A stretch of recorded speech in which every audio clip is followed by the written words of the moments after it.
Welcome. In front of me is ACER's TravelMate P2, and in this video I will show you how to toggle camera on your laptop.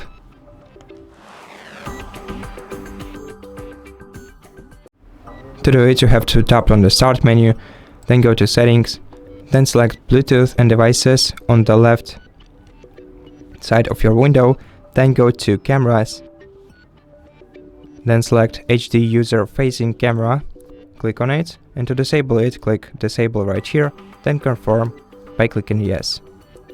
To enable it again, click Enable right here. Don't forget that your camera has a manual shutter, and you can move it to the left to open it and to the right to close it. And that's basically it. Thank you for watching this video. If you liked it, consider subscribing to our channel, leave us a like and a comment below, and I'll see you in the next one.